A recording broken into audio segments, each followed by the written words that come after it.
Olha, primeiramente, a CPMI foi agonizando, né? Ela foi derretendo em credibilidade ao passar das semanas, porque a gente viu ali uma blindagem aos poderosos do governo Lula, né? Do início ao fim, né? Do início ao fim, você vê a tropa de choque do Lula absolutamente não deixando fluírem as investigações, votando contra a ida de personagens importantíssimos do dia 8 de janeiro, para que a gente pudesse elucidar a verdade.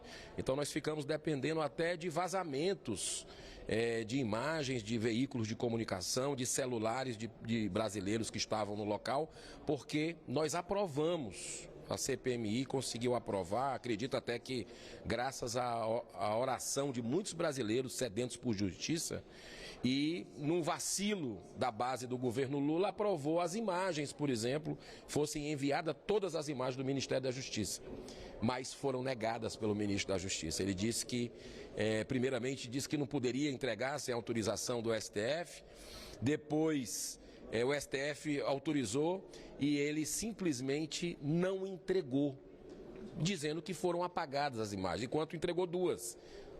Ou seja, mostra uma incoerência muito grande, uma contradição, porque tinha mais de 200 câmaras e o que é que ele estava querendo esconder ali? Será que é a força? Para mim ficou evidente. Os pelotões da Força de Segurança Nacional que estavam de prontidão, quase 300 homens. Nada daquilo teria acontecido no dia 8 de janeiro, aquela quebradeira toda.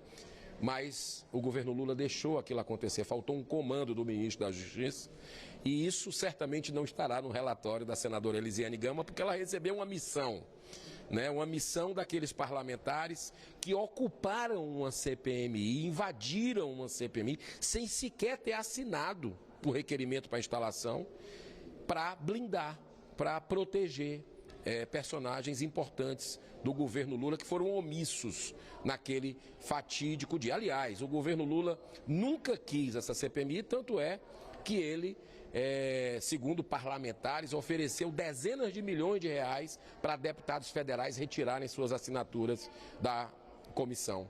E cargos, sem falar nos cargos públicos federais.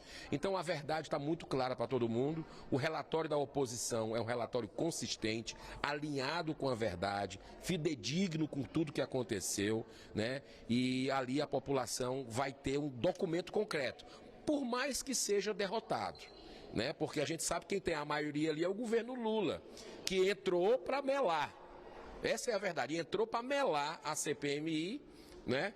E você está vendo hoje o que é terrorista, lá no Oriente Médio. E eles chamavam, a narrativa é que terroristas eram aquelas senhoras que entraram aqui, que estavam orando no quartel, né? Enquanto uma minoria dos brasileiros que quebraram aqui, seja de direita, seja de esquerda, seja infiltrado ou não, merecem ser punidos, mas não era aquele sentimento político que eles estavam querendo dar ao que aconteceu no dia 8 de janeiro. Não existe golpe de Estado, como eles falam todo dia, sem arma, sem tanque de guerra, sem liderança, né? Então foi feio para o governo Lula, e por mais que o relatório da Elisiane seja o vencedor, claro, eles abusaram do poder, né, para ocupar a comissão, do poder político, mas a verdade está muito resplandecendo em toda a população brasileira.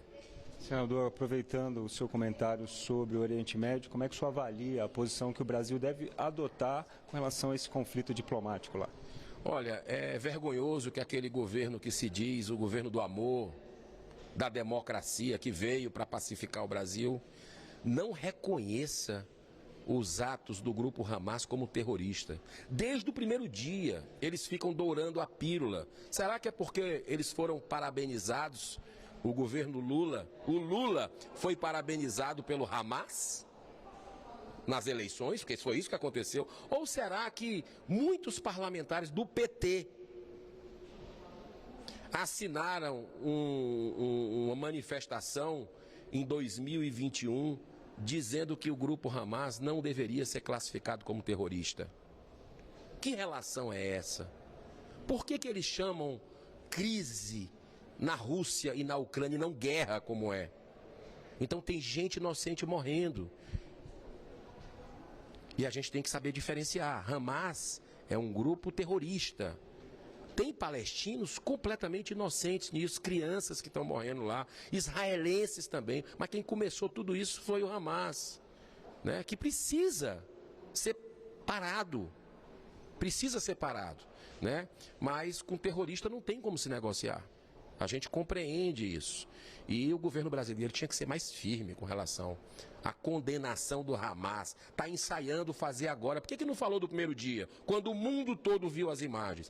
Quem não se chocou com aquelas imagens de ataques covardes contra civis? Isso não pode acontecer, né?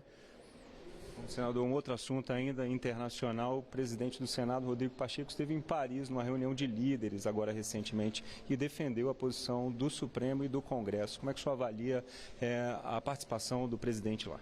O presidente Rodrigo Pacheco foi brilhante. Finalmente aproxima essa casa da sociedade brasileira que está querendo que o Senado se levante. Que o Senado cumpra seu papel, que o meu salário, que o seu salário, que o salário dos parlamentares aqui tenha um retorno para a população de uma estrutura de 5 bilhões de reais por ano, que é o Senado, para funcionar. Então, o Senado estava inferiorizado diante de tantos abusos de alguns ministros do Supremo que ficavam por isso mesmo. Aí você vê que ainda continua na cabeça de alguns ministros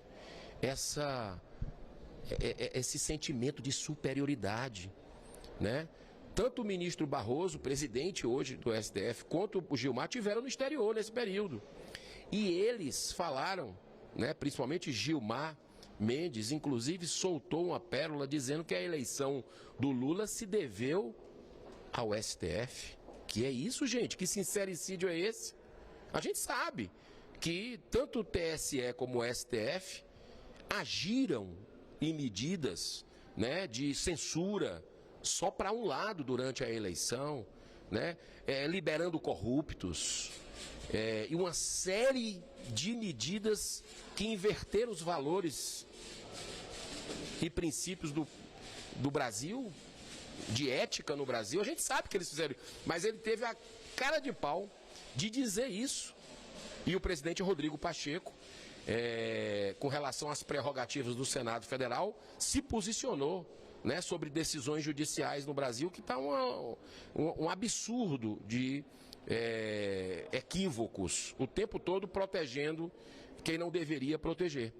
E político, inclusive o STF, o presidente do STF, Barroso, foi agora à França e o presidente Macron disse, olha, esse aí está pronto para ser presidente da República. Isso é uma ironia francesa ou é um reconhecimento de alguém que tem postura de presidente da República, que não reconhece o seu lugar? O ministro Barroso, desde a posse dele você pode ler, é uma posse de estadista, de que recebeu o voto popular para a política pública. Esse é o problema do STF, essa vaidade.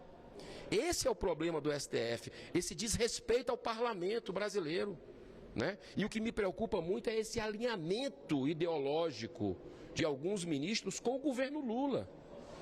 Liberar a maconha, liberar o aborto, algo que 80% do povo brasileiro não quer. E isso não é prioridade, vamos combinar. Isso não é prioridade para o país. Mas o STF quer empurrar a goela abaixo e o governo Lula, quietinho no canto dele, batendo palma, porque sempre defendeu isso. O PT sempre defendeu a legalização da maconha e a legalização do aborto. Então, eu tive em Portugal durante esse período, até me encontrei com o presidente Rodrigo Pacheco, com outros senadores na comitiva, mas eu fui para um evento conservador, liberal, e denunciei o que está acontecendo no Brasil. Nós temos o dever de denunciar. Eu denunciei na ONU, em julho, denunciei em Buenos Aires no mês de setembro e agora denunciei na Europa. Esses abusos que nós não temos, infelizmente, democracia aqui. Não adianta a gente tapar o sol com a peneira. Não temos democracia. Nós temos colegas seus, jornalistas, que estão com passaporte retido, em pleno século XXI no Brasil. Passaporte retido, conta bancária congelada e rede social, o trabalho dele, rede social derrubada por decisão do STF. Um inquérito que não tem fim, um inquérito das fake news, que não tem processo legal, não tem o devido ampla defesa. Esse é o Brasil que a gente está vendo hoje. Uma mesma pessoa, que é o Alexandre de Moraes, ele julga, ele condena, ele é o delegado, ele é tudo. Ninguém aguenta mais isso. Então, Rodrigo Pacheco está dando um passo fundamental na véspera do bicentenário do Senado Federal para resguardar essa instituição, para resguardar o parlamento do Brasil. Então, o Supremo precisa de mandato, os ministros precisam de mandato, precisam de um processo de escolha diferente, precisam sim, precisa de uma idade mínima, precisa acabar com as decisões monocráticas e nós temos que avançar em outras pautas. Tá certo? Cada um no seu quadrado, fazendo o seu papel para a gente retomar a democracia. Digo, retomar a democracia, porque hoje nós não temos democracia no Brasil. Muito obrigado, presidente.